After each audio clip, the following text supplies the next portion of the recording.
The United States has relaxed travel rules to the Philippines. Beginning today, Manila is welcoming all fully vaccinated foreigners, especially those who want to have some fun in the sun in our world-class beaches. Let's bring in now AirAsia Philippines CEO, Ricky Isla. Ricky, thanks so much for joining us. Since March, we've already been seeing travel restrictions being eased. Are you seeing more foreigners booking flights to the country? Yes, you're right. Good evening to the CNN viewers. First of all, yes, there's good news.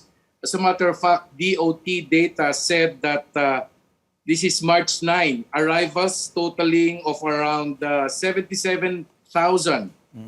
55% are tourists and about 45% are what we call balikbayans. So tuloy-tuloy na. This is all the way up to the continuous increase of our domestic international travel, Rico. Ricky, those are DOT numbers. What about AirAsia Philippines? Are we seeing a ramping up of bookings online? Yes, you're right. As a matter of fact, just to be more specific, our Boracay, Manila, there is already a total round trip of about 6 to 7 per day, would you believe? And compared to January, which was about only 3. So you can just imagine the significant growth in this kind of destinations that also includes like Cebu. We have also increased our destinations from the average of about 3 per day. Now we're up to about 6 per day as well.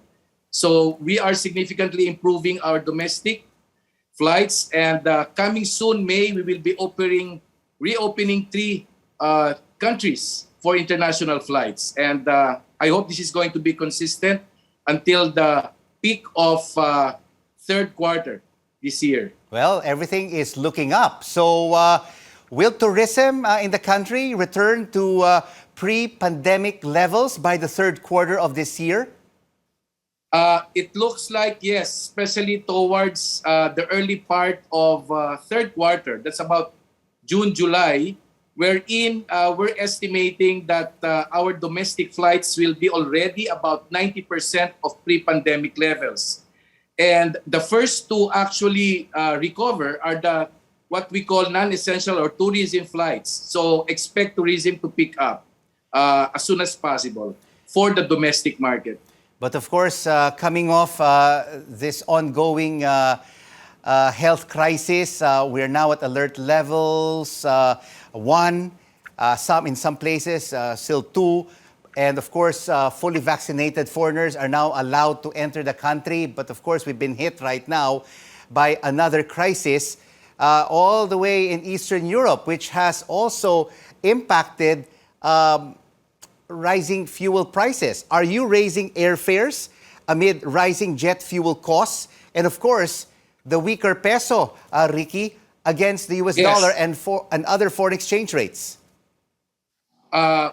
Starting March, mid-March, we have increased already, and this is what we call the fuel surcharge, price increase. And we actually follow exactly the CAB or Civil Aeronautics Board Resolution number 46. As a matter of fact, this is the first time since 2018, because 2018, even though there was a price increase, we did not implement any fuel surcharge. It's only now because it's really going to hit us strongly. So we strictly follow the CAB Board Resolution number 46. But of course, again, Ricky, you may have very low fares, but what really jacks up the airfare is, like what you said, the fuel surcharge, which you are now imposing. Won't this turn off passengers from traveling to their favorite domestic destinations in the Philippines? Well, frankly speaking, there's a good balance because there's also a lot of promotions that AirAsia, as a low-cost carrier, has been implementing.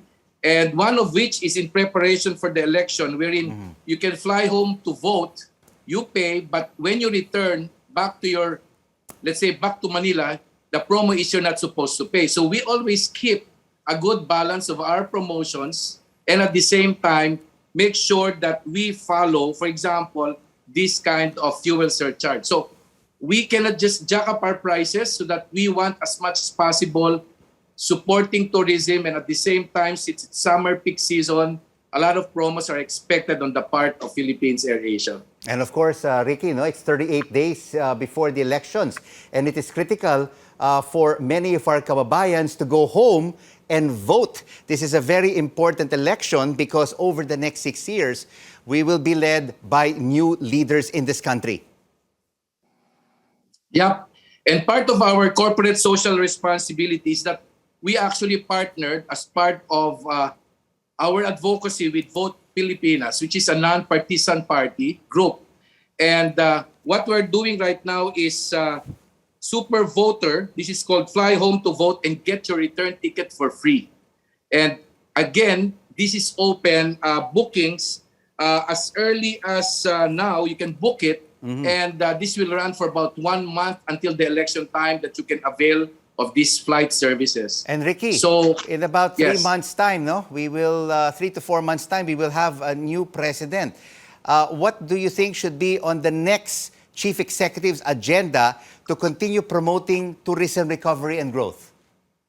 Okay. Well, first of all, I think when there's going to be that new president or the president that we're looking at moving forward, the most important, I think, is supporting all the transport industry. Like, for example, because we're just on the verge of recovery, hopefully we will be able to continuously get concessions, which we did towards latter part of fourth quarter. Concessions like, for example, discounts on parking fees and others that we think we will be able to sustain our operations moving forward. But we can assure all our passengers, the whole AirAsia and also all ACAP members or Air Carriers Association of the Philippine members, that safety is still going to be our top priority moving forward. Ricky Isla of AirAsia Philippines, thank you so much for joining us on The Final Word.